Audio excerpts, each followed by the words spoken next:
J'ai vécu quelque chose de magnifique, c'est certain. Ça a Ouais. été une chance extraordinaire que ce premier livre fasse son chemin.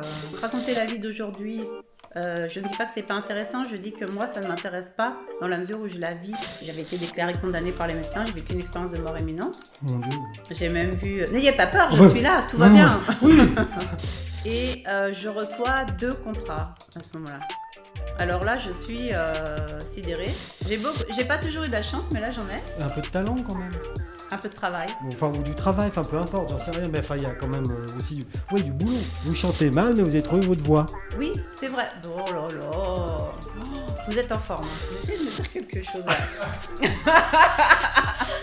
comme dans les avions. Mettez les sorties, c'est par là. C'est pas vrai? Incroyable. Mais en plus, vous parlez plus en langue. Plusieurs, oui. Je suis polyglotte. Oh, je me sens... Bon, mais non, faut pas. On m'avait dit hein, que Oui, vous étiez oui, là, mais oui. perché. J'imagine, Perché, oui, oui, perché, perché. au premier étage. Dans un monde où tout va toujours plus vite, qu'il est bon de prendre son temps, le temps de flâner, de discuter, de découvrir. Merci à vous tous, les fans du temps qui passe. Merci de nous écouter si nombreux et de prendre le temps avec nous. Aujourd'hui, nous allons découvrir le parcours d'une auteure, native d'Évian. Si mes infos sont bonnes, elle s'est fait remarquer à chaque parution en obtenant un prix. Voyageuse, elle abandonne la sécurité privée pour écrire. Elle navigue entre nostalgie, espoir et combat féministe, entre nouvelles et romans. De Lily sans logis à Sœur de lait, son dernier roman, un voyage nommé Désir, ne déroge pas à ses passions, la condition de la femme. Un voyage nommé Désir a d'ailleurs reçu le trophée des Savoyards du Monde 2021. Une histoire qui raconte la vie de 3 femmes en alpage en 1917. Période trouble, mais ambiance chaude d'après ce que j'ai compris avec le roman. La vitesse et la forme d'extase dont la révolution technique a fait cadeau à l'homme. Laissons donc de côté cette citation de Kundera pour prendre le temps d'accueillir Frédéric Sophie Braise. Bonjour. Bonjour Frédéric Sophie.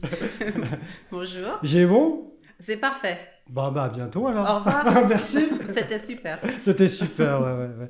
On a pris le temps. C'est bien, c'est bien. Pour le coup, on a pris le temps. Alors, il y a plein de choses dans ce que j'ai dit. Déjà, vous êtes natif d'Évian. Oui. Ça, c'est un fait, c'est avéré. Ah oui, absolument. C'est sur mes papiers. C'est bon, ça c'est bon. C'est bon. D'un papa, je crois, alpiniste. Oui, c'est ça. Mon papa adorait la montagne. Il a d'ailleurs ouvert plusieurs voies dans le massif du Chablais. D'accord. Et par ailleurs, il aimait beaucoup crapahuter dans le massif du Mont Blanc. Il a même fait une très grosse expédition au Pérou, au Chacraracu, un 6000. Ah oui. Voilà. Ouais. Donc oui, il aimait vraiment les altitudes. Donc vous avez l'enfance chablaisienne, hein, vous avez passé toute votre enfance dans le Chablais. Oui, ah oui, ça j'ai bon. Oui, j'ai vécu plus de 30 ans ici. Voilà, l'enfance dans le Chablais, dans le Haut-Chablais, beaucoup. Voilà, parce qu'à un moment donné dans votre vie, vous êtes allé vivre avec vos grands-parents. C'est ça? Oui, j'ai vécu une dizaine d'années chez mes grands-parents. Oui, tout à fait. Et donc là, on est dans le Haut-Chablais. Oui, c'est ça. En fait, j'ai vécu avec eux à Thonon. D'accord. Chez eux à Thonon, mais eux, ils étaient de Montrion. Ah oui. Voilà, originaire de Morzine, mais le chalet familial est à Montrion. Certains disent Montrion, mais moi, ma mémé disait Montrion, alors qu'elle était de là-bas. Elle est née là-bas. Bon, donc ouais, Montrion. Moi, ouais, c'est un label. Ça fait celui qui est de là-bas, mais en vrai, ouais, on sait pas trop. On sait pas trop, non, c'est Montrion, alors, c'est Montrion, bien. Ouais. c'est ce que disait la mémé, donc... Allons-y. Hein. Allons-y. Hein. C'est comme le label vert sur le reblochon, c'est fait maison. Donc, du coup, c'est vrai qu'on y allait très souvent parce que la famille était là-haut. C'était une famille de 18 enfants. Ah oui. Donc, beaucoup de frères et sœurs, de cousins, de cousines. Voilà, une très grande famille et c'était une belle enfance. Et une source d'inspiration aussi pour la suite. Bien sûr. Enfin, je sais pas. Mais si, absolument, parce que ma grand-mère, comme moi j'étais fille unique, et puis elle avait eu un accident assez grave au travail. Elle travaillait aux Fonderies du Léman. Et elle était restée un peu en partie hémiplégique, et du coup on était toutes les deux. Et on avait peut-être chacune une forme de solitude à certains moments. Et donc, elle me racontait le passé, à la fois quand elle était petite et puis le passé de ses propres grands-parents. Enfin, Oui, voilà. oui, oui. Donc, j'ai bénéficié de cette transmission orale, de ce que vivaient les anciens dans le Chablais. C'était une richesse pour moi. Ouais, bien sûr. Et ben oui, parce que enfin alors pas le Chablais particulièrement. Alors, je vous rassure tout de suite, Frédéric Sophie, j'ai pas lu tous vos livres. J'en étais sûre. Je suis coupable. Non, mais j'ai pas eu le temps. Ah, mais J'ai pas eu le temps. On s'est donné. Vous êtes arrivé 20 minutes plus tard. Enfin, j'ai pas eu le temps. je comprends. Après, un livre, c'est très patient. Exactement. Vous avez compris mes messages Tout à autour fait. de la lenteur. Tout à fait. Par contre, ce que j'en ai compris quand même, alors j'ai pas encore tout lu, mais je vais les lire, c'est cette espèce de fil rouge justement du passé, la montagne et les femmes. C'est vrai ça? Oui, c'est vrai, mais pas uniquement. C'est vrai que je rends hommage aux femmes, c'est certain, parce que leurs conditions de vie étaient très difficiles. Mais je parle aussi beaucoup des hommes. Il y a de magnifiques personnages masculins dans mes romans. C'est la population d'ici. À la fois la population des rivages du Léman, dans l'Élie sans logis, par exemple, qui se passe à Thonon. Lily sans logis. Hein. L'Élie sans logis, qui commence un jour de foire de Crète, juste avant l'annexion. Et pour d'autres, bon, ça va être, oui, le Haut-Chablais, mais pas uniquement, parce comme dans un voyage nommé Désir, on va également en Suisse, on va en Italie, on va au Louvre, à Paris, on va même jusqu'aux États-Unis. Ah oui. Voilà, donc on voyage réellement. Mais enfin, voilà, le point de départ, ça reste quand même. Ah oui, ouais. ce sont mes racines, Oui. c'est Et le donc, Chablais. ces racines qu'ont transmis Que j'ai reçues par la famille, oui, tout Ouais. à fait. C'était une transmission orale qui... J'avais pas réalisé à quel point c'était une richesse pour moi. Il a fallu que j'arrive à l'âge adulte, en fait, pour me rendre compte que j'avais cette photographie magnifique, sépia, de ce qu'était la vie d'avant, en mémoire. Ouais. Et donc, alors, je continue à dérouler votre parcours qui est Oui. intéressant. Merci. Ben non, mais c'est sûr. Donc, cette jeunesse dont vous me parlez, cette enfance d'abord, puis Oui. votre jeunesse. Et ensuite, vous partez au Pays de Galles Oui, c'est ça. Je vais faire mes études au pour Pays de parfaire Galles. les études, c'est ça? Oui, c'est ça. En fait, j'intègre le Polytechnic of Wales, en Pays de Galles, et en business et finance. À ce moment-là, j'avais plus dans l'idée de faire carrière dans peut-être les ressources humaines, ou je ne sais pas, ça me plaisait. Ouais. Je voulais parler anglais correctement. Bon, le Pays de Galles, en fait, après, je me suis rendu compte qu'il roulait beaucoup les R, mais Putain, bon... un sacré accent là. Hein. Très fort accent. Mais c'était aussi formidable parce que ce sont des corons, ce sont des gens pauvres. J'ai aussi vraiment découvert la population sur place, très attachante. Ouais. Voilà, et du coup, quand je suis revenue, j'avais aussi cette richesse supplémentaire, on va dire. Mhm. À ce moment-là, j'ai toujours pas l'idée d'écrire, pas du tout. Oui, parce que c'est ça en fait. Et c'est pour ça qu'on parle de votre passage au Pays de Galles. Voilà, vous êtes dites business school déjà, donc Oui. j'ai en tête les RH, j'ai en tête enfin, Oui, tout à fait autre chose en fait. Le monde de l'entreprise. Oui, le monde de hein. l'entreprise, Oui, tout à fait autre chose Tout par à rapport fait à autre l'écriture. chose. Bah, mon père avait une entreprise, il en a eu plusieurs d'ailleurs. Quel genre? Enfin, Bah, c'est lui, par exemple, qui a fait toute la réalisation technique des colonnes de Buren à Paris. Il y a une plaque qui porte son nom, d'ailleurs, à Paris, François Braise. Ah oui? Voilà, je lui rends hommage parce que bon, il est décédé il y a 10 ans. Il faisait de l'ingénierie conseil, mécanique des fluides, voilà. Ah oui, etc. donc Oui. Il y avait, on était aussi dans le monde de l'entreprise à la maison. dans le monde de l'entreprise et dans la technique. Parce que Et là, dans la technique, absolument. Parce que la dynamique des fluides, là, c'est... Oui, Mon Dieu. oui, bon, maintenant, voilà, c'est quelque chose de famille, mais c'était très technique, c'était le monde de l'entreprise. Il fallait justement déployer ses ailes. Voilà, ça, c'était un peu la politique maison. Mhm.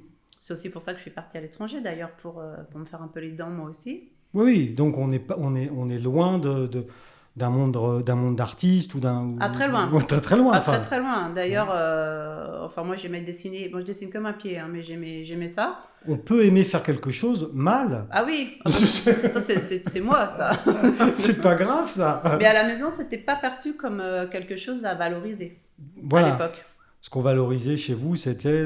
Les choses concrètes. Ouais. Des choses concrètes. Bon, mes grands-parents, ça allait être par exemple peut-être un potager. Mon père, c'était, ben, je vous dis, dans l'entreprise, il avait à un moment donné pas mal de salariés. C'est vrai qu'il fallait que ça tourne.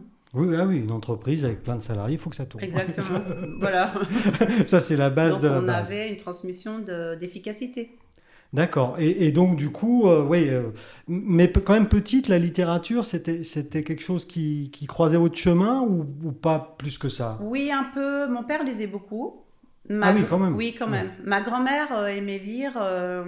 C'est vrai que moi, j'ai appris à lire. Enfin, j'ai commencé à lire très sérieusement, très jeune, sur Pagnol, par exemple, Ouais. des choses comme ça. C'est joli, ça. C'était très joli. Alors, c'est vrai que Pagnol, bon, c'est sa terre. Ce n'est pas la terre d'ici, mais Non. il transmet aussi ses racines, là. Ah bah, Voilà. Donc, peut-être aussi un petit peu d'imprégnation de ce côté-là. oui, parce que finalement, oui, oui, bah, maintenant que vous le dites, mais alors, peut-être j'ai dit n'importe quoi, hein, mais dans ce cas, Frédéric Sophie, vous m'arrêtez. Vous êtes tout pardonné. Mais ce que je veux dire, c'est que effectivement, par rapport aux époques que vous avez choisies aussi, chez Pagnol, il y a aussi ces époques-là. Oui, oui, bien sûr, c'est la même époque. Mais pour moi, il n'y a pas d'intérêt à raconter l'époque actuelle. Déjà parce que plein de gens le font et le font très bien. Ou très mal. Oui, bah bon, voilà. Je vous Dieu taquine. reconnaîtra les siens. Hein. Voilà. Je vous taquine. J'ai bien compris. Mais surtout, ce que je trouve intéressant, c'est puisque cette mémoire, je l'ai reçue, aujourd'hui, moi, j'ai parfaitement conscience que ce que j'ai reçu n'est plus dans la mémoire des nouvelles générations, forcément, puisque déjà la transmission orale, c'est terminé. C'est très rare maintenant. Mhm. Moi, j'en ai bénéficié parce que j'étais chez ma grand-mère. J'aurais été tout le temps avec les parents, je ne l'aurais pas eu. Et là, j'ai réalisé aussi que cette richesse, il fallait laisser une trace parce que peut-être un jour, les jeunes générations, dont mon fils qui grandissait, peut-être qu'ils auraient aimé savoir ou qu'ils aimeraient savoir d'où ils venaient. Mhm. Et c'était ça qui m'intéressait. Donc, raconter la vie d'aujourd'hui, je ne dis pas que c'est pas intéressant, je dis que moi, ça ne m'intéresse pas dans la mesure où je la vis. Ce qui me tenait à cœur, c'était de laisser une trace de ce que la mémé m'avait raconté.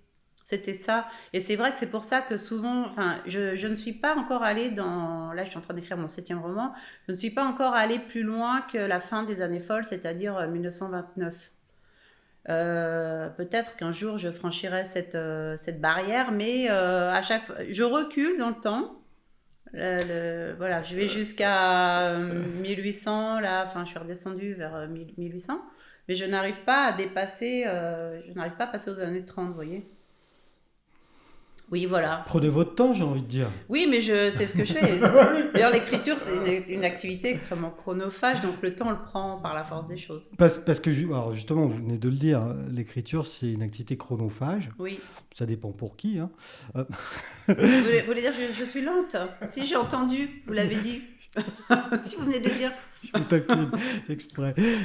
Mais à quel moment, on a vu la lecture, donc c'est arrivé bon, jeune, mais un peu comme tout le monde. Oui, voilà, tout à fait. On prête Non, un rien de livre, spécial, hein. je lis, voilà, Oui, oui. pas plus que ça. Il n'y a pas Non. une vraie passion, Non, voilà, à dévorer des livres et des livres. non. Vous avez comment dire, une scolarité tout à fait normale, enfin Oui, oui. normale, Tout à plutôt fait. bon élève Oui, assez bon élève, mais pas non plus Ouais, bien. Mais, moyenne haute, on va dire. ouais, voilà, correct, mais pas non. C'était pas non plus. Je faisais pas des étincelles non plus, hein. Donc vous avez votre bac en temps et en heure. Presque, oui.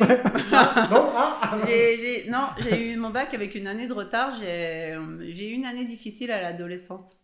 ça arrive. Oui, une année où j'étais charmante et gracieuse. Ah oui, j'imagine. Oui. Voilà, J'imagine que ça peut donner voilà. la vraie ado, quoi. Affreux. Comme on peut se Ouais, l'imaginer. ouais, voilà. Bon, mais ça, c'est passé maintenant. Oui, ah oui, ça va mieux. Ça Oui, va oui, mieux. oui, hein. oui. Non, mais rassurez-moi. C'est récent, mais ça va mieux. C'est récent. L'essentiel, c'est que ça passe. Absolument. Hein, on prend son temps. Et donc ensuite, bah, le Pays de Galles. Et Oui. tout de suite après le bac Non, d'abord Grenoble. Ah, un petit peu Grenoble. Mm-mm. Donc pareil, Devant en un fac, Grenoble. une fac. En école de commerce. Ah, mais oui, alors on est Oui, vraiment oui. dedans à fond, Ah oui, quoi. oui, oui, complètement. Ah oui. Parce que à ce moment-là, j'ai le mort aux dents, clairement. Ah oui. Peut-être que j'idolâtrais un peu mon papa, peut-être, voilà, j'avais envie de réussir, j'avais envie, voilà. Oui, oui, à ce moment-là, le marketing m'intéresse énormément. Bon, fin des années 80, début des années 90, on est à fond là-dedans. On est hein. à fond là-dedans. C'est On les est- années on- tapis, c'est Ah les ouais. années... ouais. On est dans le design, on cherche le design industriel. Là, ça me passionnait tout ça. D'accord, donc oui, à fond, à fond. Oui, à fond. Et donc, bon, le Pays de Galles, des rencontres, tout ça, etc. Et à quel moment l'idée d'écrire germe chez vous? Enfin, Avant-hier. Non, je plaisante. Euh, il y a. Putain, vous avez fait vite, hein, par contre, là, pour le coup. Je suis comme ça. Moi. Pour pondre 6 romans, enfin... Non, c'est récent l'écriture. Ça fait. Mais mon premier roman est paru en 2015. Ah oui, donc après les études et jusqu'en 2015, vous avez eu une vie professionnelle Ah oui, aussi, oui, alors. complètement. Oui, oui. Quel genre de vie? J'ai travaillé dans la sécurité privée industrielle. J'ai enseigné en institut médicalisé. D'accord. Voilà, j'ai élevé mon fils aussi. Ouais, ça c'est important. Voilà. Ah oui, c'est important. Ah oui, c'est le plus important. Oui, oui, surtout Ouais. que bon, c'est quand même un enfant merveilleux, donc ça valait vraiment le coup. Si vous Forcément. voulez. Mais non, mais forcément. En mère très Oui, objective. oui.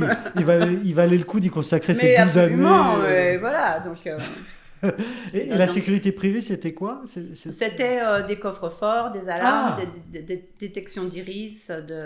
C'est le début. Mais vous riez, mais à l'époque, c'était très novateur. Bah oui, j'imagine. Ouais, ouais. C'était le début de la détection des empreintes digitales, de l'iris. Voilà. Ah oui, oui. Voilà.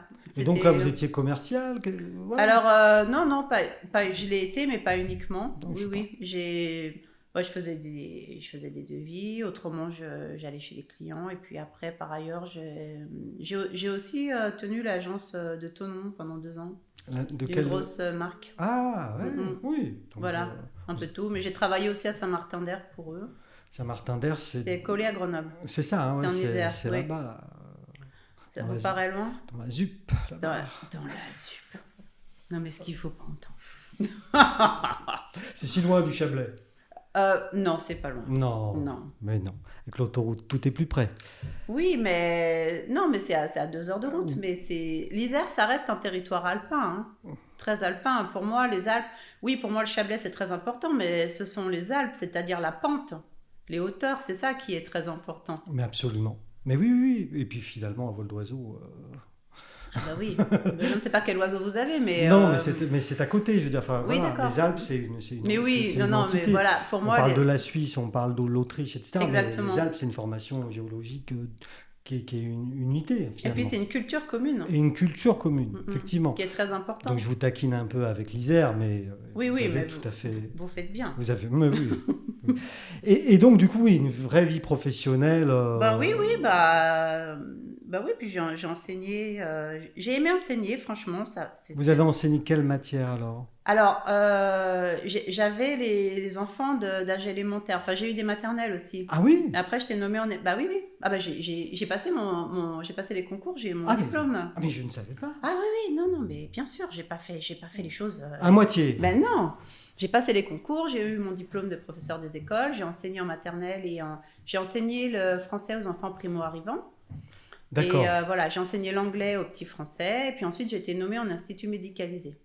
Donc là, Alors là, vous avez bon, là, vous pouvez avoir des jeunes jusqu'à 18 ans, mais souvent, ce sont des enfants qui souffrent de diverses maladies. Ça peut être de l'autisme, ça peut être... Voilà, c'est Oui. un autre... Et parfois donc un peu lourd, enfin comme pathologie. ce sont des enfants qui ont de vrais besoins d'encadrement, Ça c'est de soutien.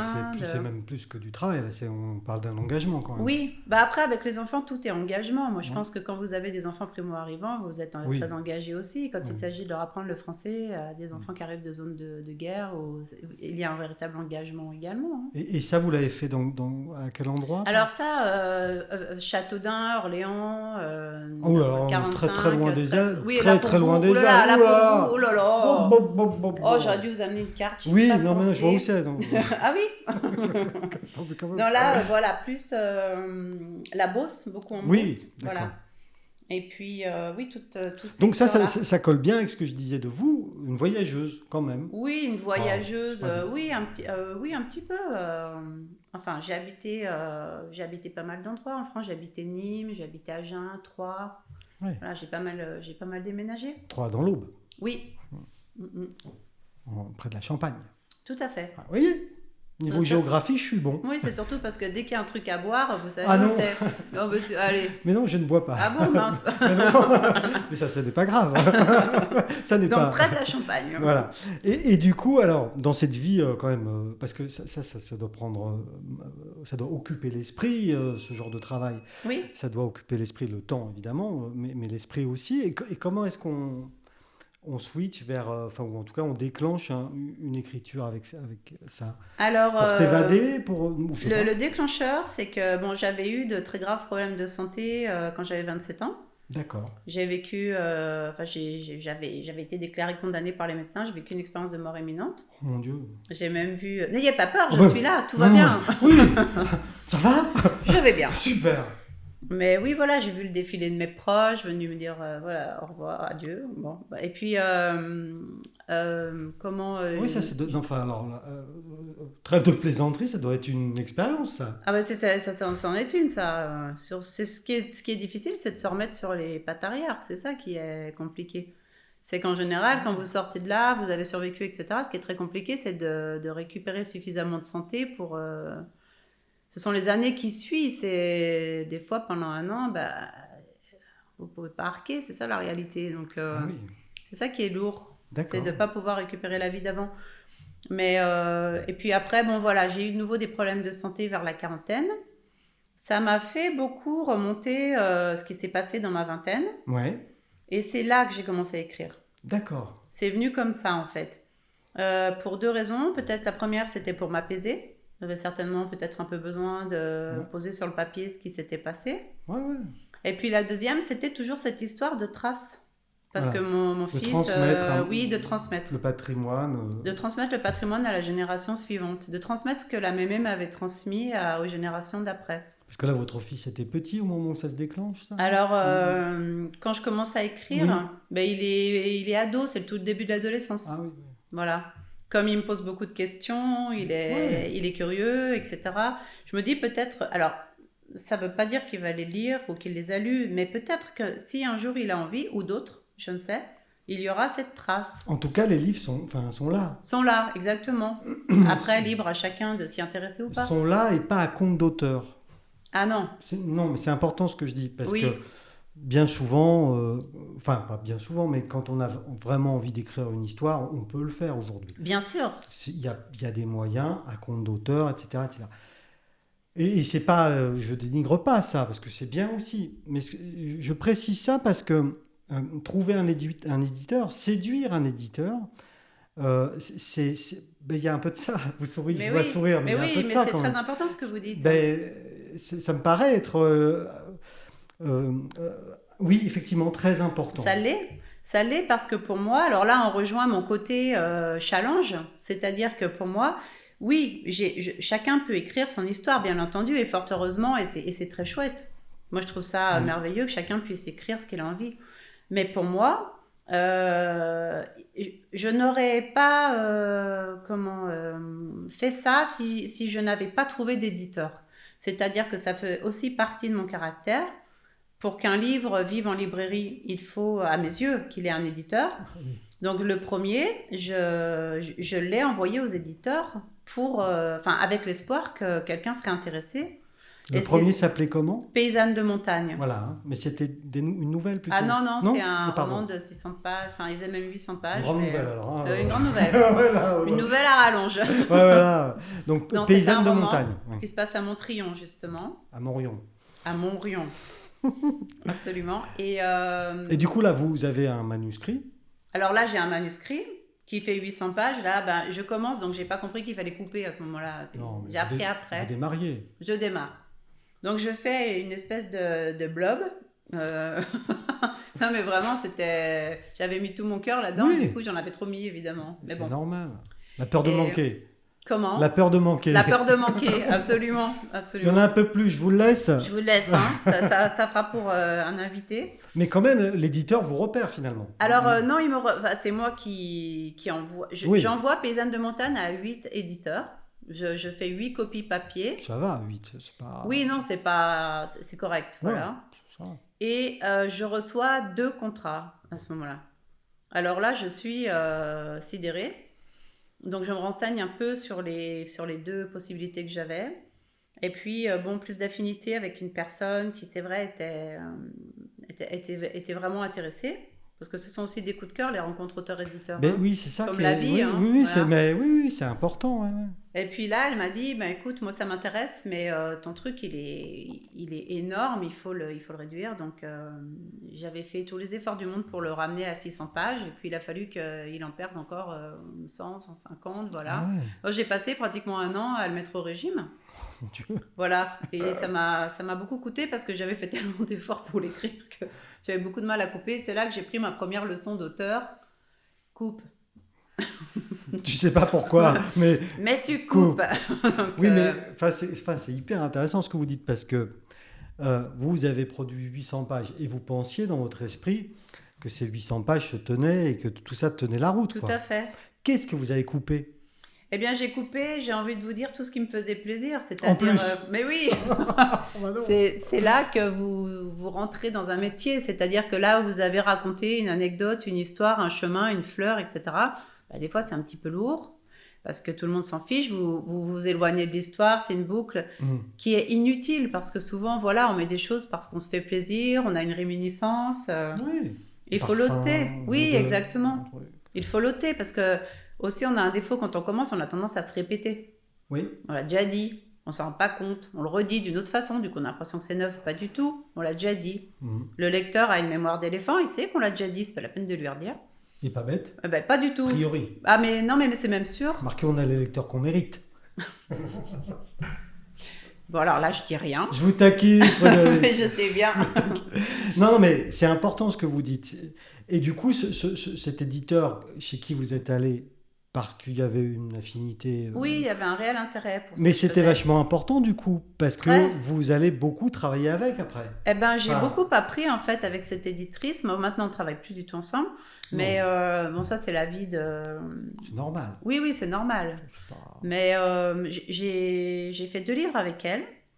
Le suivant, c'était pour quelques arpents de rêve. C'est sur les migrations d'ici en Argentine. Ouais. C'est sur les nôtres qui sont partis peupler l'Argentine. Il y a eu une longue période d'émigration. Tout à fait. Ouais. Et j'ai beaucoup appris avec elle, très honnêtement. J'ai énormément appris parce que j'ai appris à couper. À nouveau. Voilà. À nouveau. C'est votre générosité, ça. Oui, vous ça y allez. doit être ça, oui. Donc, quand vous y allez. Non, mais c'est vrai. Mais un bon éditeur doit être capable de vous dire, écoute, c'est super, mais là, ça va pas. C'est pas un copain. C'est pas un copain. C'est pas un fan. Ah non. C'est un pro. C'est un pro. C'est un collaborateur. En fait, je me considère comme un producteur et il est mon premier client. Je suis son fournisseur, si vous voulez. Oui. Voilà. Donc, si ce que je lui fournis ne convient pas, c'est à moi de réajuster. Il faut ajuster le produit. Voilà. Et à lui de me dire ce qu'il attend exactement. Mais pareil pour le deuxième, une fois livré, il y a eu une année de Non, beaucoup moins. Oui. Ouais. En général, vous avez compris la première fois que... Je sais pas. vous apprenez au fil de l'eau. Oui. Donc, non, il y a eu beaucoup moins de réécriture, beaucoup moins de réajustement. Il est sorti beaucoup plus rapidement dans les librairies. Et alors, vous dites qu'il est sorti plus rapidement, mais le tout premier, vous aviez mis combien de temps à l'écrire? Ah, mais là, j'ai mis un temps fou parce que j'ai mis 4 ans peut-être. Ah oui. Oui, parce que déjà, il a fallu que je fasse appel à ma mémoire, puis après les recherches, et puis structurer tout ça. Quand vous ne savez pas écrire... Oui, parce que finalement, vous n'aviez pas on l'a bien vu dans le déroulé de votre formation. Vous saviez peut-être monter un mix market, des choses comme ça, mais pas un roman. Pas un roman, quoi. Non, pas un roman, c'est certain. Hein? Donc, on apprend à écrire, en fait, en lisant. D'accord, c'est ça, vous, qui vous a... En fait, les grands auteurs ont déjà tout résolu en termes de difficultés. Qu'à suivre Mais en fait, à force de lire, vous enrichissez, en fait, non seulement d'une histoire, bien sûr, mais d'un point de vue technique, de structure. Donc, c'est comme ça que vous avez appris. Oui, tout à fait. Sur le tas, ça s'apprend sur le tas. Oui. Voilà, en lisant. Donc, vous avez mis 4 ans pour... Bah, pour faire mes 800 pages, là. Faire les premières 800 Voilà, pages. c'est ça. Et 1 an pour en enlever Pour 200. filer la taille voilà, voulue. Hein, et du coup, là, on est en 2015, hein, vous m'avez Là, dit il tout sort à en l'heure. janvier 2015. Voilà, Ah. c'est ça. Et une fois que ça, c'est parti, c'est terminé. Il n'est plus à vous, le truc. Hein. Ah non, il vous échappe complètement, là. Et vous passez au deuxième, le fameux deuxième. Alors moi j'écris Bah déjà j'ai été en promotion quand même pendant 1 an quasiment parce Ah que oui. c'est un livre qui a plutôt bien marché du premier coup. Pour un premier c'était tout à fait... C'est pas fréquent. Non, et il a connu un bel accueil vraiment. Et pas qu'ici, loin de là. Non, non, non. Et ça c'était vraiment formidable. J'ai commencé à être invitée sur les salons parisiens. Voilà, j'ai découvert le monde des dédicaces. J'ai rencontré de très grands auteurs que j'admirais. Voilà, j'ai rencontré d'autres éditeurs. Là, vous avez vécu votre meilleure vie, là, à ce moment-là. Bah, j'ai vécu quelque chose de magnifique, c'est certain. Ouais. Ça a été une chance extraordinaire que ce premier livre fasse son chemin. Voilà. Et donc, à quel moment vous... Ah, je sais le deuxième, ce que c'est. C'est les 200 pages du premier. C'est ça? J'aurais aimé les réutiliser. Je vous assure, je les ai tournés dans tous les sens en me disant tu Non. vas pas refaire tout ça. Mais non, Ça marchait ça pas. marche pas. Non. Non, Non, en plus la période est très c'était éloignée. l'écume. On fait pas, on produit rien avec de l'écume. Non, exactement. C'était le travail, le galop d'essai, hein, voilà. Oui, et ben non, enfin réussi en tout cas le Oui, galop oui, d'essai. franchement, ce livre m'a apporté énormément parce que partout, même dans les Pyrénées par exemple, et puis en ville aussi, Mhm. soit les gens me disaient c'est ce que j'ai vécu, c'est ce qu'a vécu ma grand-mère, etc. Qu'il y avait vraiment un écho, Ouais. un effet miroir, Ouais, ouais, ouais. ou alors une nostalgie des gens qui étaient dans les grandes villes comme Toulouse ou Paris qui me disaient oh là là, cette vie. Alors, elle est fantasmée, attention, parce qu'elle était extrêmement dure. Hein. Bah oui, quand même. Mais il y avait un côté retour à la nature, air pur, fraîcheur, grands espaces, liberté. Et encore, on n'avait pas encore connu le Covid, parce que là maintenant, ça devient très vrai. Oui, oui, oui. Oui, mais ok, c'était fantasmé et tout ça, mais en même temps, effectivement, c'est ce à quoi on aspire quand on est citadin. Bien donc, sûr. Heureusement que c'est un peu fantasmé. Ah, mais complètement. On va pas nous mettre le nez dedans, on va pas faire du Zola tous les jours, quoi. Enfin, Non, c'est lourd. Hein. c'est un peu. C'est un peu lourd. On est déjà un peu dedans, donc du coup. Voilà, on veut rêver oui. aussi, hein, Donc, on veut s'évader. Et donc le deuxième, comment est-ce que vous trouvez l'idée? Comment est-ce que... Alors, Ouais, parce que c'est ça quand même. Là, j'ai bien compris. Le tout premier, c'est vraiment des souvenirs de la oui, là, grand-mère. c'est la famille. C'est la famille, Oui. c'est tout ça. Et bien souvent, justement, les éditeurs le disent, un écrivain porte un livre en lui, Oui. c'est sûr. C'est vrai. Non, mais c'est vrai. C'est sûr. Mm-mm. C'est le deuxième, c'est plus compliqué. Ben, le deuxième, c'est lui qui fait de vous un auteur. C'est Ou que pas. là, oui, ou pas. Mais c'est là que vous allez raconter une histoire qui ne vous appartient pas, que vous n'avez pas vécue, qui ne vous a pas été transmise non plus. Donc là, vous allez devenir vraiment quelqu'un qui va utiliser la fiction pour raconter une histoire. Et son imaginaire. Et son imaginaire, les recherches, et puis qui va habiller des personnages. C'est beaucoup de recherche pour vous, Ah, c'est énorme. pour un roman, ouais. C'est énorme. Sœur de lait, par exemple, qui est sur un scandale sanitaire moi je l'ai installé à Morzine. Sœur de lait. Sœur de lait, c'est sur un scandale sanitaire qui a eu lieu dans les années folles, qui est complètement incroyable. Et Vous avez eu d'ailleurs un prix de la pharmacie. J'ai eu le grand prix littéraire de l'Académie de pharmacie. Ouais, c'était trop long, j'ai pas retenu. Bah, c'est normal, il faut prendre son élan pour... Ouais, mais celui-là, il est chouette quand même. Alors ça, c'était vraiment un prix parisien déjà. Et il faut dire ce qu'il y est. Pour être reconnu partout, il faut des prix nationaux. Oui. Parce qu'on ne peut pas vivre avec un livre qui tourne sur une région Non. ou un village. Il faut que le livre déploie ses ailes.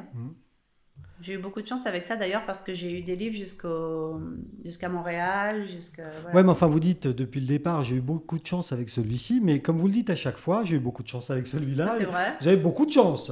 J'ai pas toujours eu de la chance, mais là j'en ai. Un peu de talent quand même. Un peu de travail. Enfin, ou du travail, enfin peu importe, j'en sais rien, mais enfin, il y a quand même aussi du boulot. Parce que donc, alors, avant d'arriver à Sœur de lait, qui a effectivement reçu un prix prestigieux de la pharmacie. Oui, c'est ça. Je voulais que non, hein. Non, si vous voulez, vous pouvez le dire. Non. Donc, cette idée du deuxième autour des migrations. Oui, des gens qui sont partis en Argentine. En Argentine. Mm-hmm. Alors, comment il est venu, celui-ci? Il est venu avec à ce moment-là, on est en plein dans le début de la crise migratoire. on voit arriver les gens en bateau, c'est le début, on voit arriver les gens à bateau avec tous les drames. En 2017, Oui, 2016, 2017. exactement. Ouais. Tous les drames que l'on connaît, Oui. ces bébés dans l'eau, etc. Oui, oui, oui.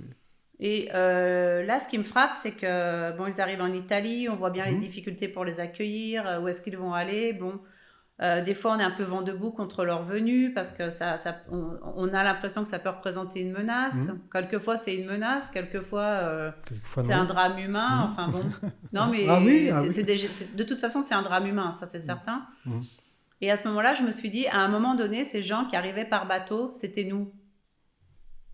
Et j'ai voulu dire, vous voyez, je porte pas de jugement sur la crise migratoire. Hein. Moi, c'est pas mon boulot, je ne sais pas faire, je n'ai pas les connaissances pour ça. C'est pas ça. Ce que je veux dire, c'est la mémoire. Toujours, pour moi, c'est important. Le Bien passé, sûr. rappeler le passé.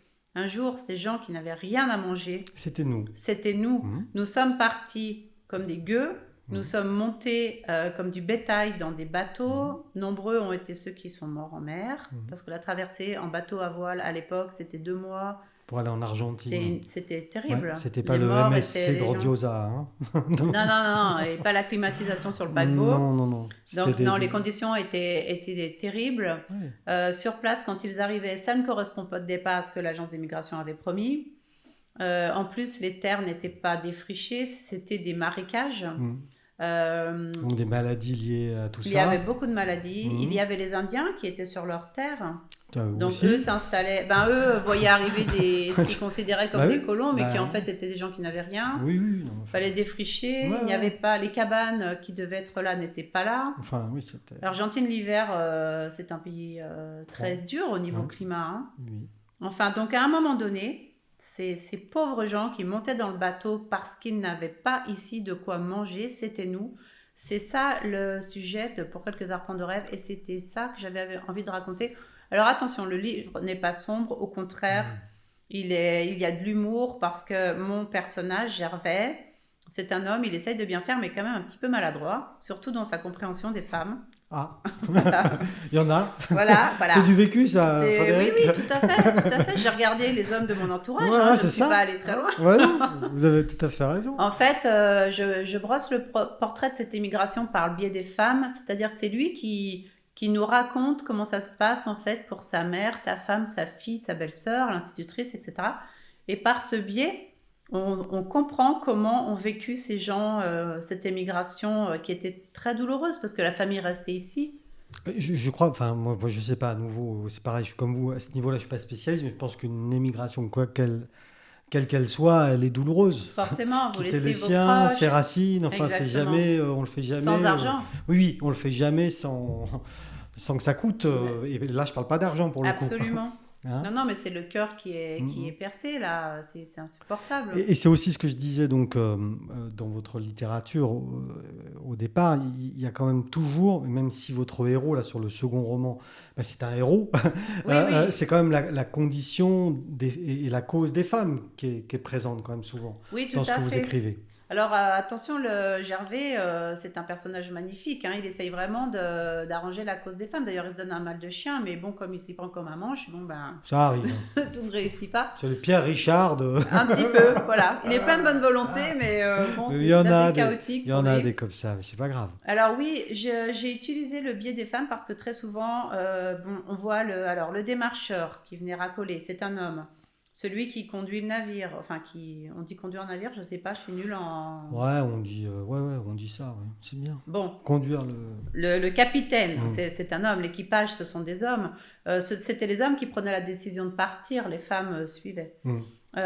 Sur place, les colons, très souvent espagnols, contrairement à ce qu'on pense en fait, parce qu'on a souvent l'impression que sur place, on va trouver...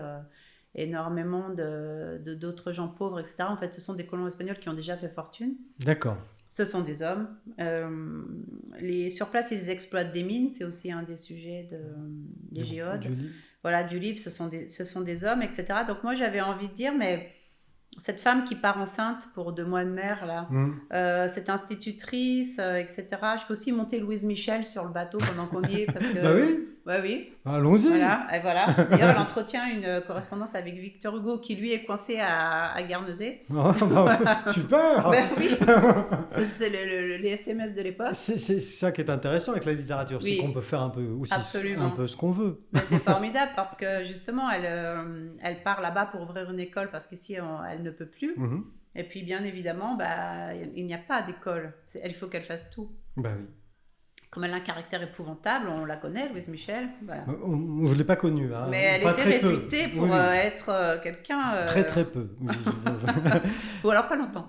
Ouais, ou alors, comme- Et du coup, donc ce deuxième roman, on vous assoit dans une carrière ou pas encore? Alors, c'est-à-dire que oui, il confirme le fait que je n'écris pas que mon histoire. Il dit que je peux raconter autre chose. Et alors je ne parle pas des autres ni du regard des autres, mais vous, en tant que Frédéric Sophie, hein, même quand vous regardez de l'intérieur, vous dites oui, voilà, je vais vers quelque chose. Oui, ou... c'est rassurant. Ouais. C'est rassurant. Là, vous vous dites, tiens, je suis capable de raconter une histoire où au départ, je ne connaissais rien de cette histoire. Je pars de zéro. Je fais des recherches. Et je suis capable de m'emparer en fait de ce sujet et de raconter une histoire que je n'ai pas vécue, qu'on ne m'a pas racontée. Donc c'est rassurant, bien sûr, quand on est auteur. Et la production de cet opus a été donc plus rapide, vous l'avez dit. Oui. C'est combien? Une année. Une année. Une année. 6 mois de coupe. Non, là, il n'y a pas de coupe. Là, vraiment, Non, là, vous avez livré un truc. Je l'avais débroussaillé avant de le donner. Hein. La rotofileuse, non, j'avais tout passé. Les abords étaient. Il n'y avait rien. Non, 2-3 semaines, oui. franchement. Oui, ah oui. Ah ben, j'avais compris, le principe. J'avais souffert hein, sur le précédent. Donc, bah, j'imagine, ouais. J'avais compris qu'il fallait couper. Et donc là, à nouveau, vous repartez pour une tournée, alors du coup, pour oui, promotion. Absolument, là, j'ai presque. Et à ce moment-là, vous ne faites plus que ça Quand je suis en promotion ou... Bah, depuis le deuxième roman, ou peut-être même depuis le premier, je suis ne faites qu'écrire. Là, maintenant, je ne fais qu'écrire. Oui. Là, maintenant, aujourd'hui, oui. en 2021, mais à l'époque, non, déjà, j'ai encore un pied dans d'autres d'autres activités. Ouais. Oui. Et donc, c'est à partir de Alors, Sœur de lait, ça a été le tournant. Sœur de lait, le fameux. Ça a été le tournant parce que... Dites-nous juste un mot de ce drame sanitaire qui vous a... Comment j'ai eu l'idée de Sœur de lait? Oui, parce que vous dites, j'ai lu quelque chose et... Alors, moi c'est ça qui m'intéresse, c'est comment est-ce qu'on arrive à avoir une brève du passé et en faire une histoire de 500-600 pages. Quoi. Oui, je comprends. Alors, en fait, à ce moment-là, on est au moment de Sœur de lait, on est au début des scandales pharmaceutiques. Alors, il y en a eu plein des scandales pharmaceutiques, mais un petit peu ce qu'on vit en ce moment avec le vaccin, par exemple. On est au moment des scandales pharmaceutiques, c'est-à-dire Levothyrox, j'ai mangé le nom de... C'est un drôle de vaccin, ça. Oui, non, c'est pas le vaccin, mais... J'ai mangé le nom. J'ai mangé le nom, oui. Enfin, vous voyez, les non, années... peu importe. En fait, on est au moment où il y a des Mediator. Mediator, oui. On est au moment c'est pour la guitare aussi. C'est pour jouer de la guitare. Oui. Un Mediator, ça s'appelle. Mais ça s'appelait pas comme ça, si, ça s'appelait comme ça. Bien sûr. Oh, vous mettez le doute. Je vous taquine à nouveau. Oui, non mais... Mais bien sûr, ça s'appelait le Mediator. Ouais, on est d'accord, donc on est au moment de ça et on est au début du Levothyrox, mais aussi on commence à avoir des doutes sur le vaccin contre le papillomavirus pour les jeunes filles, où on commence à parler de sclérose en plaques, etc. Ouais. Donc je lis la presse, moi, voilà, je vois ça. Et en grenouillant, je remonte dans le temps, je me rends compte que des scandales sanitaires et puis des scandales pharmaceutiques, il y en a déjà eu pas mal. Et j'arrive à un moment où je tombe sur quelque chose d'absolument incroyable qui en fait est venu des États-Unis et qui se passe dans les villages les plus reculés des Alpes et j'atterris ici. Ici. Et maintenant. Non, ici, il y a un siècle. Il y a longtemps. Ici, mais il y a un siècle. D'accord. Et là, je me dis, mais qu'est-ce qu'ils faisaient? Mais qu'est-ce qu'ils faisaient, ces Américains, et etc. Là, je fouille et je tombe sur quelque chose d'absolument invraisemblable. Des essais dans nos petits villages, en fait. Avec du lait? Avec des médicaments, des cosmétiques. Ah oui? Du savon. Ils débarquaient là et hop. Alors non, c'était beaucoup plus sournois. Ah. C'était beaucoup plus sournois. Ça passait par des sociétés françaises qui étaient à Paris, en fait. Voilà. Et qui venaient, en fait, qui envoyaient des gens qui venaient proposer des choses Alors, à la fois pour les animaux, il y avait le côté vétérinaire, à la fois pour les humains aussi, pour les bébés, pour les femmes. Ah ouais. Voilà. Et à ce moment-là, je suis complètement estomaquée par cette histoire. Et je me dis, c'est pas possible, il faut le rendre accessible en faisant un roman. C'est comme ça que j'ai écrit Sœur de lait. D'accord. Voilà. Qui se passe à Morzine. Ah, on n'est pas loin de Morion, là. Hein. Voilà. On se rapproche un peu de... Oui, bah, tout à fait. Bah, ce sont mes non, racines. mais c'est les racines. Voilà, tout à fait. Ce sont les racines. Et ce livre a aussi connu et donc le fameux prix dont on a parlé. Oui, et le prix Patrimoine des Pays de Savoie aussi. Voilà, il a connu un vrai succès. Ah aussi, oui, celui-ci, il a été réimprimé, il est sorti en poche, voilà. Ah oui, en poche, oui, c'est oui. signe que... Paysanne de montagne aussi était sorti en poche. Ça représente... alors, je ne sais pas si vous avez envie de le dire, mais c'est vous qui voyez. Ça représente combien d'exemplaires produits Alors, Sœur de lait je vais pas le dire. Non, je vais vous dire pourquoi. Non, mais oui. Parce que pour deux raisons. D'abord parce que on me pose toujours deux questions. T'en as vendu combien? Tu gagnes combien? Non, mais ça, on s'en fiche. Non, mais je vous le dis, oui. c'est juste pour... Là, je parle par sûr. rapport à la relation vis-à-vis des auteurs. C'est très dur à entendre. C'est comme si moi, je demandais leur fiche d'impôt aux gens. Je l'ai, moi, toujours. Non, mais c'est un sujet sensible. C'est la première fois que j'en parle, mais on me demande ça. Et ensuite, si vous annoncez 10 000, je ne sais pas, il y en a qui vont se dire, bah, c'est rien du tout parce que le Goncourt s'est vendu à 400 000. Ouais, non, mais c'est le Goncourt. Oui, mais si vous voulez, ou si vous dites 20 000, ou si vous avez vendu, je ne sais pas, 10 000 poches, etc., vous allez, on va dire, ouais, bon, bah, c'est pas beaucoup, ça marche pas, etc. Personne n'est réellement au fait aujourd'hui des chiffres de l'édition. C'est ça. Donc, j'ai décidé depuis quelques années de ne plus parler de chiffres. Pour moi, les lecteurs sont présents. Le livre a été réimprimé plusieurs fois. Oui, ce qui est un signe... non. Il est sorti en poche. Pour moi, c'est un succès. Je gagne ma vie comme ça. Voilà. Mais je ne parle plus de chiffres. Très bien. Et ne le prenez pas pour vous. Ah, mais absolument pas. Parce que je vous l'ai dit avant même de finir ma question, qui était alambiquée, il faut bien le dire. Oui, je vous ai vu arriver d'ailleurs. Vous m'avez vu arriver. Non, mais... Vous froncez les sourcils juste avant de faire ça. Oui, j'ai remarqué. Non, la vérité, c'est que voilà, c'était juste un titre informatif. Mais tout à fait, je comprends. Mais j'ai plus envie de le faire parce que ça vous colle une étiquette sur le front. Absolument. Non, mais moi, ça me convient tout à fait. Sans compter que ça, c'est mon éditeur qui gère ça. Et après, c'est le conseiller juridique. Moi, j'écris des livres. Vous savez, Frédéric Sophie, qu'aujourd'hui, on est dans une société où tout, notamment avec Internet, où tout se mesure. Oui, justement. Tel épisode chez nous a fait 90 000 vues. Je sais. Tel épisode en a Bien fait sûr. 300. Tel épisode... Bon, nous, tous les chiffres sont publics, on s'en fiche. Puis toute mon équipe, on s'en fiche complètement. C'est pas la question. Et c'est pour ça que j'ai pris les devants en vous demandant, voilà, si... Mais moi, je trouve que quand on vient au-devant d'un auteur, je parle pas de vous spécialement, je parle en général. Non, bien sûr. Là, je suis franche. Au lieu de... Soit ce qu'il a fait, ça vous intéresse. Qu'est-ce qu'il raconte comme histoire. Ouais. Soit si c'est pour venir voir combien il en a vendu, combien il gagne, etc. Je comprends pas parce que moi, je suis comme un peintre. Bon, je sais pas peindre, hein, mais vous comprenez ce que je veux dire? Non, mais vous étiez très fan de dessin, petite. Oui, mais alors... Mais par contre, vous dessiniez mal. Très mal. Et ça s'est pas du tout arrangé. Non, mais ça... Je chante mal aussi. Ah C'est un combo. Vous chantez mal, mais vous avez trouvé votre voix. Oui, c'est vrai. Oh là là. Vous êtes en forme. Hein. Ouais, et là, mes sourcils, ils font comment quand je... Alors, comme ça. Ils partent sur les côtés, genre essuie-glace cassé, là. Je vous ai à l'œil. Hein. Ouais, le bon. Le bon. Oui, mais en tout cas, vous avez trouvé votre voix, vous. Ok, oui. Vous chantez mal, mais... ok, vous dessinez pas. Non. Mais l'écriture, les mots... Alors, je vous l'ai dit tout à l'heure, j'ai été franc avec vous, j'ai pas tout lu. Mais j'ai lu des passages, des extraits, l'écriture est... Les titres, vous avez lu les titres. Voilà. Non, c'est pas vrai, j'ai lu dedans aussi des petits... Bon, bref, donc Sœur de lait est un succès. Un succès principalement par l'histoire qu'il raconte et la façon dont vous la racontez, c'est ça? Oui, et il fait écho à l'actualité. C'est-à-dire qu'à ce moment-là, les gens sont pris dans les procès Levothyrox, Mediator, Il y a d'autres procès qui sortent, j'ai plus tous les noms en tête parce que maintenant ça fait des Il y en a années. eu quelques-uns, effectivement. Oui, voilà. Mais bon, c'est Et pas... donc il y a à la fois les gens qui se sont mis ensemble en fait pour faire des actions juridiques, mais aussi toutes les personnes autour qui se sentent concernées, Mhm. qui ont conscience qu'à un moment donné, l'industrie pharmaceutique, et là c'est également la cosmétique, est tout à fait capable de taire des difficultés pour engranger du profit. C'est pas nouveau, j'enfonce des portes ouvertes. Mais ce que je voulais dire, Mais c'est pas le c'était... cas à chaque fois, quand même. Non, non, non. Il y a des Le- médicaments qui soignent aussi. Mais bien sûr, mais d'ailleurs, ils soignent. Mais Mm. on savait, les Oui, oui. sociétés savaient à ce moment-là Bien pertinemment sûr.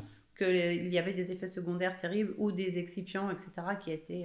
Enfin, ça aurait dû être retiré du Et marché. du coup, c'est l'actualité du moment, donc Oui. de ces Qui années-là, porte le livre. qui vous a, alors qu'a porté le livre, oui, mais surtout qui vous a, en tout Donner cas, envie de faire ce montrer livre. le chemin, Absolument. si j'ose dire. Enfin, je Oui, sais oui, pas... complètement. J'ai réagi à l'actualité. Et ce que je voulais dire, c'était que ce qui se passe aujourd'hui se passait déjà il y a un siècle. Ce que je voulais dire, c'est que ce n'est pas nouveau. Non. Voilà, ça existait déjà. Et c'était dans les cosmétiques.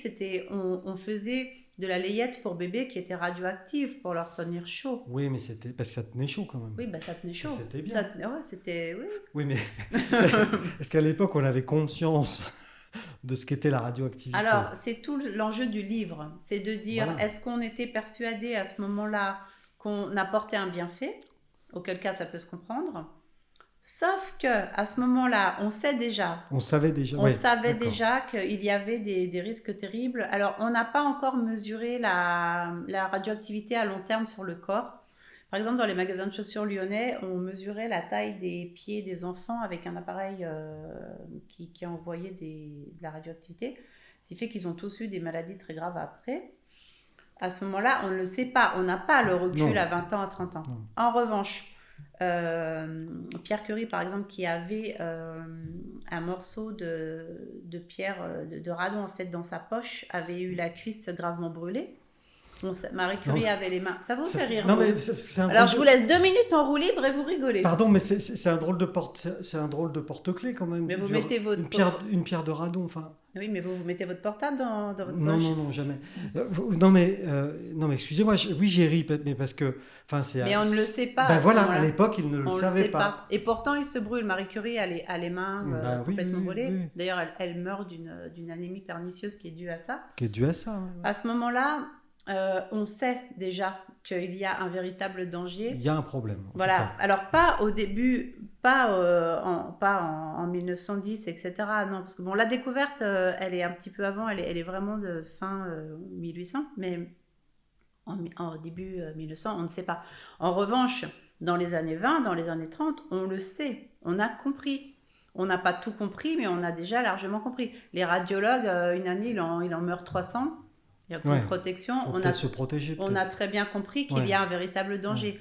Est-ce qu'à ce moment-là, on les retire des rouges à lèvres, du talc pour bébé, du dentifrice, du savon, des préservatifs, tout ce que vous voulez, il y en a dans tout? Toujours pas du tout. Ah. Non, parce qu'il y a un enjeu financier énorme. D'accord. On est au sortir de la guerre, les gens veulent vivre pleinement, ils veulent vivre éternellement. Et ce radium apparaît vraiment comme une cure de jouvence qui va nous permettre de vivre éternellement. Et c'est quelque chose que l'on veut. Dans la rue, il y a des gueules cassées, etc. Ouais. On veut oublier la guerre. On a une soif de vivre extraordinaire. Et c'est ça qui va faire que la population, même ceux mis en garde, la population va aller vers ces produits parce que c'est le traumatisme de la guerre qui va pousser les gens, en fait, vers ce produit. Et donc, c'est un plus marketing d'avoir ce type de produit dans... Bien entendu. Non, mais c'est vrai, mais j'ai ri, mais parce que, quoi faire d'autre là? Bah oui. Avec ce qu'on sait aujourd'hui. Avec ce qu'on sait aujourd'hui, mais aujourd'hui, quand vous voyez des personnes qui font parcourir leur visage avec des escargots pour se rajeunir, ou d'autres qui se font manger les pieds avec des petits poissons, bon, est-ce que c'est plus rationnel? Moi, des poissons, ça va. Mais prenez l'acide hyaluronique ou le botox. Ouais. On sait. Non, mais c'est tout naturel. Faites, je vous soupçonne. Mais plus sérieusement, on sait qu'il y a des dangers. Pourtant, il y a une consommation très importante de ces produits. Ouais. C'est la même chose que quand on avait le radium. C'est une volonté de ne pas vieillir. C'est une volonté de vivre mieux. même si on est au courant de certains dangers. C'est ça le sujet de Sœurs de lait. Ce n'est pas d'accuser l'industrie pharmaceutique ou cosmétique, Ouais. même si à un moment donné on le savait. C'est de dire que nous, en tant que consommateurs, on a envie de certains produits et on fait fi du fait qu'il peut y avoir un danger. On a envie de certains produits ou on a envie de certaines promesses. Bien sûr, mais Plutôt. c'est la promesse. Le marketing, c'est une promesse. Oui. Mais les promesses n'engagent que ceux qui les écoutent. Absolument. Et du coup, Sœurs de lait qui est sur un sujet, vous venez de l'expliquer, et donc j'invite tous les gens qui nous écoutent, qui nous regardent, à se plonger dans ce livre, parce qu'effectivement, le sujet peut aussi entrer en résonance avec de l'actualité. Ça, c'est sûr. Et d'ailleurs, le poche fonctionne très bien parce qu'il est en ce moment avec la vaccination, les anti-vax, les pro-vax, etc. On est en plein dedans, justement. Non, mais vous Deuxième surfez vie, depuis toujours sur l'actualité. Mais sans le vouloir. Mais c'est ça la chance. Ah, vous voyez que j'ai de la chance. Ou le talent. Non, mais c'est vrai que le Covid a fait que le sujet est revenu sur la table de façon extrêmement violente. Et donc ça, c'est votre 3e roman. Oui, c'est mon 3e roman, autour de 4 femmes qui ne sont pas sœurs de sang, elles sont en fait élevées par une... exactement. Sœurs de lait. Et donc ça, c'était... l'actualité c'est sorti en 2017, vous m'avez dit, hein, c'est ça 2018, celui-ci, je crois. 2018. Je sais plus exactement. Et donc là, entre-temps, vous êtes devenue une vraie professionnelle. J'ai changé de maison. Donc je suis dans une maison... Ah si, c'est très important parce que... Pourquoi c'est important ? Parce que la taille de la maison et surtout la taille du diffuseur-distributeur fait que vous êtes partout. Et là, vous avez upgradé. J'ai une très belle couverture nationale.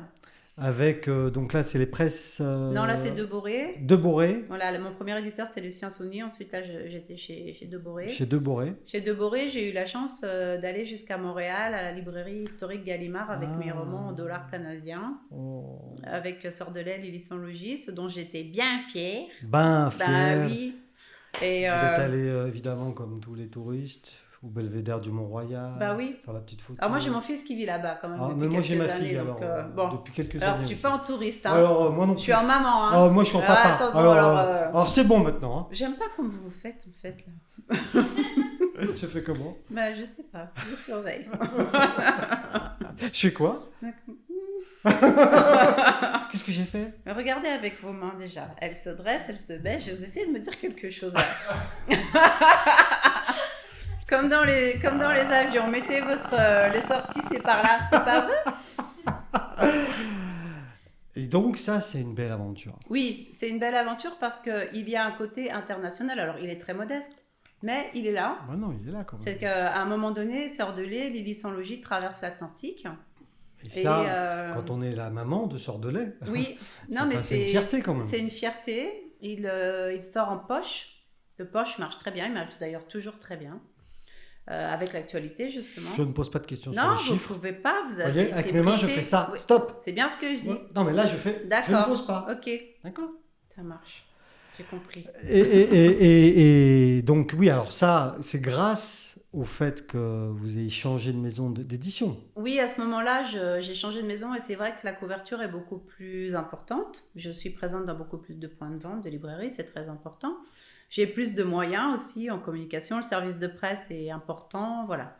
Donc ça aide quand même. Bien sûr, ça aide, bien sûr. Et donc celui dont j'ai parlé aussi tout à l'heure dans mon préambule, le tout dernier. Il y en a eu un avant, Lily sans logis, qui se passe à Thonon. Ah oui, bien sûr, j'ai oublié celui-ci. Faut tout faire ici. Lily sans logis. Lily sans logis se passe à Thonon. Alors, comme on est à Thonon, quand même, j'en parle. On est place des Arts. Bah oui, on est place des Arts. Il se passe à la foire de Crète, juste avant. Ah oui, voilà, c'était ça. Oui, voilà. oui. On commence à la foire de Crète. Et il se passe donc actuellement place de la Mairie et surtout au port de Rive à Thonon. D'accord. À la Tour des Langues. Et avec une héroïne qui s'appelle donc... Elle s'appelle Lily Rossignol. C'est une jeune fille de 17 ans, en fait, qui va de foire en marché avec un petit phénomène. Qu'est-ce que c'est ? Je ne vais pas vous le dire, faut le lire. D'accord. C'est comme incroyable. Un petit... Un Non. petit phénomène. Non, mais un petit phénomène. Un petit phénomène. Elle cache un petit Un phénomène petit phénomène. dans une petite charrette qui est tirée par un chien Saint-Bernard. Pas un mouton. Non. Oh, vous savez comment mon chien s'appelle? Mais c'est vachement gênant. Je ne sais pas. Mais vous recommencez avec vos Je fais mains. exprès, là. Là, je fais exprès. Je ne sais pas. Ah, mouchon. Mouton, c'est votre chien. Mouton, c'est mon chien. C'est un berger australien, c'est C'est ça? une bergère Ah, australienne. une bergère, pardon. Voilà. Oui, c'est vrai que vous, c'est la cause des femmes. Bah, c'est une fille. C'est une fille, bergère oui, australienne, pas de Bergère souci. australienne. Et donc Lily sans logis, lui, il est aussi sorti sous... Chez Deboré. Chez Deboré. Et voilà, là, j'ai eu la chance d'avoir une attachée de presse que la maison m'a payée rien que pour le titre. Ah oui. Ce qui a changé énormément de choses parce que c'est quelqu'un qui était très introduit dans les milieux littéraires parisiens et on a commencé à pousser des portes qui n'avaient jamais été poussées. Ouais, donc, le succès qu'est le vôtre aujourd'hui, il se bâtit roman par roman. Ah ben ça c'est sûr, Il se bâtit grâce au roman et aux sujets que vous abordez oui. et que vous développez, mais il se bâtit aussi grâce aux équipes qu'on vous met avec vous À disposition. et la confiance qu'on vous fait aussi. Exactement, c'est est-ce que l'éditeur croit en vous ou pas? Mmh. Est-ce qu'il croit dans le titre? Est-ce qu'il pense que vous avez un avenir? Est-ce que, voilà, Mmh. en tant qu'auteur, vous avez encore des choses à dire? En l'occurrence, c'est le cas pour Lily sans logis, puisque vous dites, voilà, on m'a mis quelqu'un rien Oui, pour oui, moi. là j'ai bénéficié de gros moyens, hein, Ouais. vraiment. Donc c'était une belle... Ça a été une belle aventure et puis j'ai aussi eu un service de presse absolument phénoménal. J'avais jamais vu ça de toute ma vie. Ah oui? Oui, oui, là, c'était Olivia de Lamberterie, c'était PPDA, c'était vraiment... Ah, vous avez croisé des vrais journalistes à l'époque, c'est ça que vous êtes en train de me dire? Ouais, je voulais pas faire de comparatif, mais... Oui, non, mais enfin bon... non, mais, quand même, non. Ça a permis au livre de cheminer. Oui, oui. C'est-à-dire d'aller... j'ai emmené Tonon un peu partout. Et là, il a commencé à sortir en Suisse, en Belgique. Voilà, on a eu des... Ouais, non, c'est... Dans les pays francophones, ça s'est élargi. Et puis, est-ce que vous avez, depuis lors, un public fidèle, enfin des lecteurs fidèles, Oui. des gens qui... Tout à fait. Je remarque que les gens sont de plus en plus fidèles. C'est-à-dire que s'ils en ont lu un, j'ai eu le cas encore à la Chapelle d'Abondance samedi, les gens, ils en ont lu un, ils vont chercher les autres et ils attendent la sortie. Ouais. Et ça, c'est très émouvant pour moi. Très Bah émouvant. oui. Bah oui, parce que ça veut dire qu'avec mes mots, je les touche, Mhm. que j'arrive à leur dire quelque chose qui fait écho en eux. Pour moi, c'est... Moi, quand j'écris, je pense au lecteur. Ah oui? Ah oui, bien sûr. Comment ça? Bah, c'est-à-dire que je me dis, est-ce que le lecteur sera ému? Est-ce que je vais arriver à l'embarquer dans mon histoire? Est-ce que je vais arriver à lui faire passer ce que je ressens en découvrant mes recherches? Oui, donc le lecteur est sur votre épaule J'espère. tout du long du J'espère qu'il parcours, relit. quoi. Bah oui, oui. Parce que Lily sans logis, il est sur le droit à la différence, sur la différence. Ah oui, parce qu'il y a Un petit phénomène. petit phénomène. Voilà. On ne sait Et donc pas. il est... Non, on dit rien. Ben non. On ne sait pas. Donc il est sur la différence, justement, le regard qu'on porte sur cette différence. Notre côté peut-être des fois un petit peu voyeur. Notre côté aussi, quelquefois très compatissant, très chaleureux, très aidant. Voilà. Comment on fait quand quelqu'un est différent? Comment on se comporte? Quel regard on porte sur lui? Et comment Et ça, c'est peut-être aussi un peu votre parcours d'enseignante qui est Oui, puis le parcours perso aussi. perso. Voilà, ouais, parcours perso. Et tout ça, pour moi, c'était aussi très important. Lily sans logis, pour moi, c'est vraiment un livre sur la tolérance. D'ailleurs, j'ai eu beaucoup d'associations qui sont venues. Il a d'ailleurs été aussi lu enregistré à haute voix, justement, pour les personnes qui ne pouvaient pas le lire, par exemple. En livre audio. Voilà, c'est ça. Ah, c'est bien ça. C'était fait par des assos de bénévoles. Ouais. Ouais. Pour que d'autres personnes aient accès au bouquin. Voilà. Et moi, ce que j'aime aussi beaucoup, ce que j'ai pas dit, c'est que j'aime beaucoup emmener notre terroir loin, géographiquement. Oui. Voilà, c'est mon but aussi. Oui, hein, oui. Je fais office du tourisme. Mais c'est bien ça, du port de Rive. Oui, mais c'est vrai, Mais oui, oui. c'est, pour moi c'est très important. Je trouve que la région est absolument sublime, Bien sûr. que ce soit au bord du lac ou sur les coteaux du Léman ou dans le Haut-Chablais. Et c'est vrai que j'en suis très fière et j'ai aussi envie de la porter loin. Mais enfin, et ça c'est beau, c'est louable ça, Frédéric, Merci. Sophie. Non mais votre dernier en date, Oui, dernière date, oui. un voyage nommé Désir, c'est ça? C'est ça. Euh, Celui-là, donc là, il vient de sortir finalement. Il est sorti cette année et c'est une nouvelle maison. Et là, c'est une Voilà. maison très importante. Là, on a encore monté, Oui, on est là, encore on est- monté voilà. d'un cran. Là. Les Parce presses qu'on de est la Cité, on est aux presses de la Cité, presse de la cité. qui appartient au groupe Editis, qui est un des plus gros groupes éditoriaux. Donc là, aujourd'hui... Et comment, alors, juste j'ai une petite question, comment est-ce qu'on passe de la maison d'édition précédente aux presses de la cité? Avec un texte pour convaincre quelqu'un, en faisant un texte qui peut séduire quelqu'un d'une autre maison. D'accord. Voilà. Vous savez, en tant qu'auteur, ce n'est pas vous qui... Enfin, votre valeur, elle n'est que dans vos écrits. Oui. Donc, pour ça, il faut produire un texte qui plaît à quelqu'un d'une autre maison. Voilà. Ça a été le cas. Oui. Et là, c'est pareil, on s'est bien occupé de vous. Ah oui, oh là, je suis choyée. C'est même plus du PPDA, là, c'est du Anne-Sophie Lapix. Là, c'est du... Non, mais je suis choyée vraiment, non, je le dis, je suis très bien dans ma maison, très choyée, c'est la réalité. Et ce livre donc, qui vient de sortir, tout à l'heure, vous m'avez dit... alors, je l'ai dit aussi dans mon préambule, je le répète, c'est l'histoire de 3 femmes Oui. dans un alpage, ça c'est le départ, on va pas... Oui, voilà. Et il y a un bel Italien Oui. qui apparaît. Voilà, en fait, Un voyage nommé Désir, c'est une histoire vraie. Moi, j'ai eu la chance de rencontrer... Ah. Oui. Alors, tous mes livres sont basés sur des histoires vraies. On the true story. Yes. Incredible. Oh, mais en plus, vous parlez plusieurs langues? Plusieurs, oui. Je suis polyglotte. Ah, je me sens petite. Bon, mais non, faut pas. Faut pas. Okay. On continue en français quand même? Oui, d'accord. In French, please. Thank you. Je suis complètement ébouriffée. Mais je comprends. Ouais, bah oui. On m'avait dit que vous étiez là, mais oui. perché. J'imagine. Perché. Perché au premier étage. Comme mes femmes sur l'alpage. Mais voilà, c'est bien ça. C'est bien ce que vous avez. Vous avez vu, c'est retombé sur vos pieds. Une boucle, voilà. Ça, c'est très très bien. Donc ces 3 femmes, elles ont vraiment existé. C'est un livre qui me tient très à cœur parce que moi, j'ai eu la chance de les rencontrer quand elles étaient très âgées. Ah. J'étais intriguée par leur situation de famille parce qu'elles vivaient en sororité. On aurait dit qu'elles n'avaient pas fait leur vie. Donc en sororité, elles sont pas de la même famille. Non. Mais elles vivent Elles vivent ensemble et elles ont visiblement vieilli ensemble. Et vécu ensemble. Vécu ensemble sans qu'on voit apparaître des enfants ou des compagnons. Ou des hommes. Voilà. Donc, entre filles. Entre filles. Là, je suis très intriguée par cette situation de famille, ou d'amitié. Et j'ai eu l'occasion de les voir à maintes reprises. Un lien de confiance s'est installé. Elles ont fini par me raconter leur histoire. Cette histoire, elle est tellement stupéfiante qu'elle paraît imaginaire.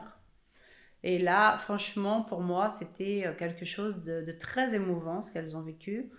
Et j'avais l'autorisation, en fait, de raconter à mon tour cette histoire quand elles seraient parties toutes les 3 vers d'autres sphères. C'est-à-dire, d'après elles, quand la plus jeune serait décédée. Parce qu'elles étaient persuadées qu'elles allaient quitter cette terre dans l'ordre chronologique. Et c'est ce qui s'est passé. Ah, bon. Alors, c'était encore plus émouvant, inutile de vous dire. Oui. Et à ce moment-là, la plus âgée était atteinte de la maladie d'Alzheimer. Du coup, c'est vrai qu'il y avait des zones d'ombre dans les récits. Oui. Mais moi, je me suis emparée de leur histoire, en fait. J'ai utilisé la fiction quand il y avait des zones d'ombre. Mais j'ai aussi mis mon grain de sel.